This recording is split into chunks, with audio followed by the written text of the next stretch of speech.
Coucou! On se retrouve enfin pour une nouvelle vidéo. Je viens de rentrer de vacances et je crois que ça se voit pas trop parce que ça se voit pas que je suis bronzée, ça se voit pas qu'on est en plein été et j'ai l'air toujours aussi fatiguée. Mais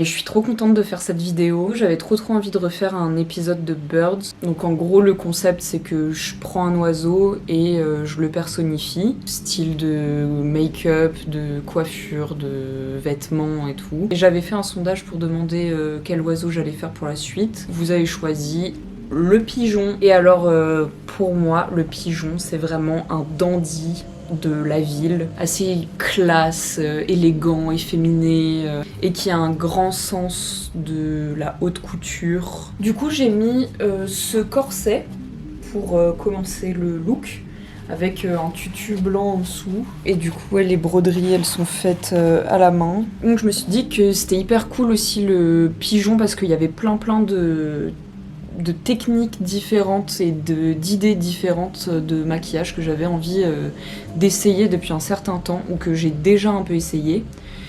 Donc c'est parti. Une de mes grosses rêves pour le maquillage, c'est un compte Insta qui s'appelle Roman Glampire. Où lui, il est vraiment dans une esthétique très dandy. Il fait beaucoup de pièces de tête avec des plumes. Alors à quoi ça me fait penser? Ça me fait penser à du Mugler, mais des années 90. Peut-être un peu à du Dior des années 90-2000 aussi. Voilà, dans l'idée, je pense que je vais aller chercher des formes qui font un peu années 20, on va dire. Donc le seul truc, c'est que j'ai pas de plumes. Ça, j'ai un peu le seum. Mais bon.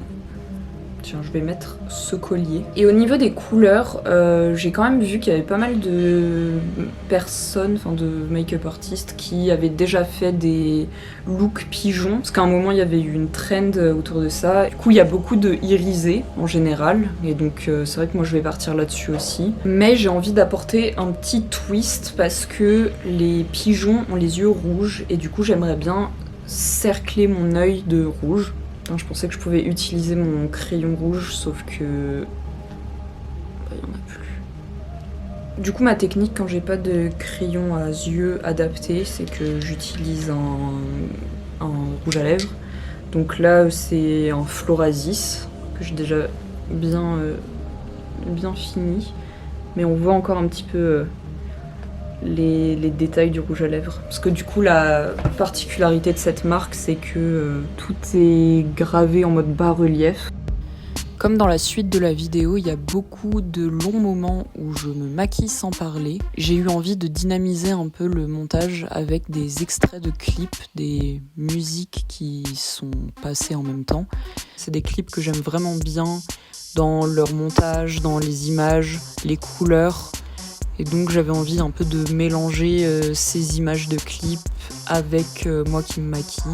C'est encore un peu en expérimentation, mais voilà, dites-moi si ça vous plaît. En tout cas, moi j'ai kiffé le faire.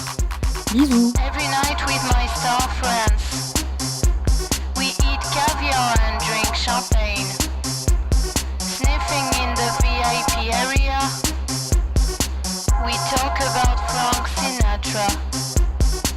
You know Frank Sinatra? Ensuite, on va commencer par un look assez charbonneux. Et je vais utiliser que des fards irisés. Je prends ma palette Isamaya et j'utilise celui-là.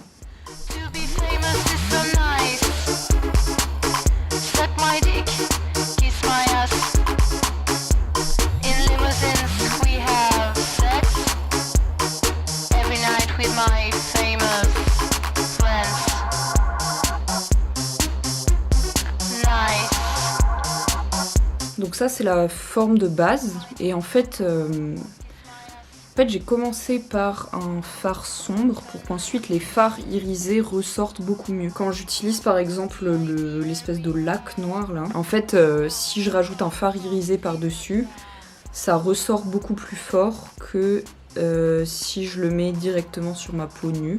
Il ressort beaucoup plus sur du noir.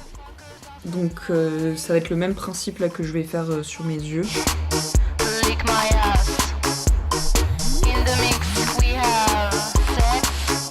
Et du coup pour l'instant ça paraît hyper sombre, mais là je vais rajouter les couleurs irisées.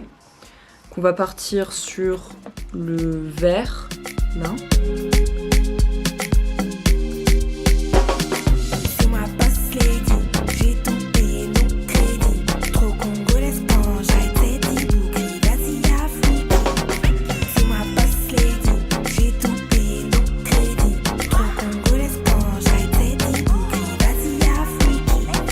Ce que j'adore vraiment avec les fards irisés, c'est que selon la lumière, ça réagit complètement différemment. Là, c'est une lumière naturelle, donc les couleurs ressortent un peu plus froides. Et sinon, je pense que je vais agrandir légèrement le maquillage.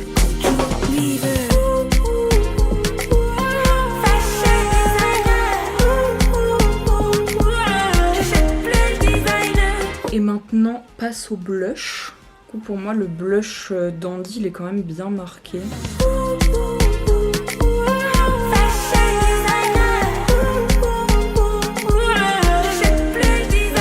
Et alors, j'avais envie de tester un truc avec mes cheveux aussi. J'avais découvert une marque de make-up qui mélange en fait science et chimie avec maquillage. Ça s'appelle The Unseen Beauty. En fait, ils avaient fait des teintures pour cheveux. C'est des teintures qui sont d'abord invisibles et ensuite, quand on les chauffe, elles apparaissent. Et c'est des couleurs toutes irisées. Donc il y a, je crois, scarabée, pan. Et en fait, j'avais trop envie de tester, mais le problème, c'est que ça coûte hyper cher. Du coup, j'avais juste acheté des pots de pigments au magasin d'art. Et en fait, bon, c'est des pigments non toxiques.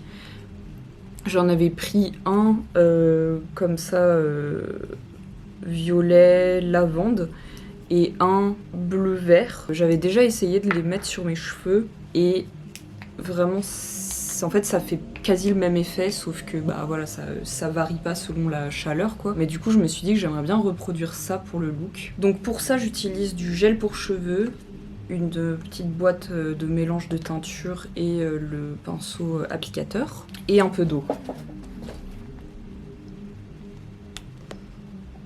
J'aime trop, je suis en mode petit chimiste là. Mais c'est ça qui me fait trop kiffer avec le maquillage actuel, c'est qu'il y a de plus en plus de recherches scientifiques sur les composantes pour qu'elles soient le plus écologiques possible et la meilleure pour notre peau. Il y a vraiment des recherches de techniques dans le maquillage, comme par exemple pour reproduire cette glass skin du défilé Margiela. Et là, spécifiquement de Unseen Beauty, eux, leur démarche, c'est donc déjà l'innovation dans le domaine du maquillage, enfin pas que en fait, juste de la beauté en général. Tous leurs produits sont dans une démarche écologique déjà. En gros, les fonds de leur marque, ils vont à la recherche pour le futur. Donc en fait, ça va de plein de trucs différents, l'éducation, les causes environnementales. Et du coup, leur maquillage, il devient presque une performance parce qu'il est évolutif et parce qu'il explore un principe scientifique et avec ça, il passe un message soit écologique. En vrai, le monde de la beauté, donc que ce soit le maquillage ou peu importe, genre en fait tous les produits. Oui, je vous ai pas montré. Ça ressemble à ça pour l'instant. Est quand même extrêmement problématique, polluant, non respectueux de l'environnement pour la plupart, toujours dans une optique de marketing et de vente et de capitalisme. Je pense que je vais rajouter directement après des pigments pour accentuer. Merde. Du coup, de faire ça, de mélanger des pigments et de les mettre sur vos cheveux, c'est une bonne alternative aux teintures, je trouve. Genre si c'est juste pour une soirée ou quoi. C'est vraiment pas cher et ça se nettoie en un lavage. Du coup, ça donne vraiment beaucoup de possibilités de teinture ou quoi. Si vous n'avez pas envie de vous abîmer les cheveux. Trop stylé, je trouve.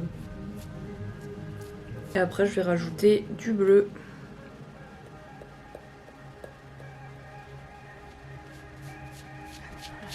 Et voilà, et je trouve que ça fait le même effet que les teintures de The Unseen Beauty. Donc je suis vraiment trop contente, enfin, quand j'ai vu que ça marchait, j'étais trop contente du résultat. Du coup ils ont aussi créé un fard à paupières ou quoi. En fait de base c'est noir, et en fait quand tu flashes ça fait plein de paillettes. Et du coup ils avaient fait des performances où en fait les danseuses étaient enduits de cette couleur, et que du coup avec les flashs ça faisait plein d'effets et tout. J'ai niqué mon truc. Ouais, quoique ça va bien avec. Du coup, pigeon dandy. Je pense que la technique d'application peut s'améliorer, par contre.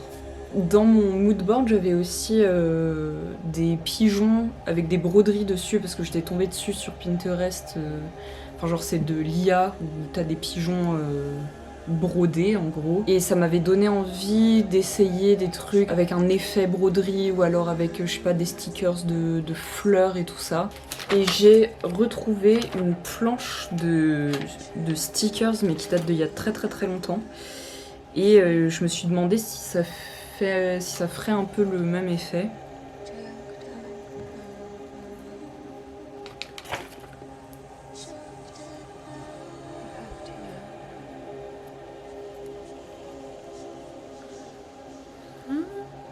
Après c'est vraiment des stickers de ultra mauvaise qualité, donc c'est pas non plus ultra représentatif de l'idée que j'avais, quoi. Genre ils se découpent même pas bien.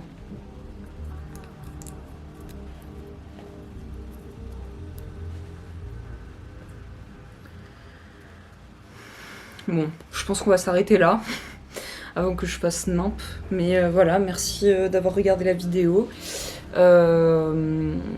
Il y aura des prochaines vidéos qui arriveront sûrement en septembre, mais j'avoue que ce sera vraiment selon le temps et l'envie, parce que j'ai énormément de trucs à gérer.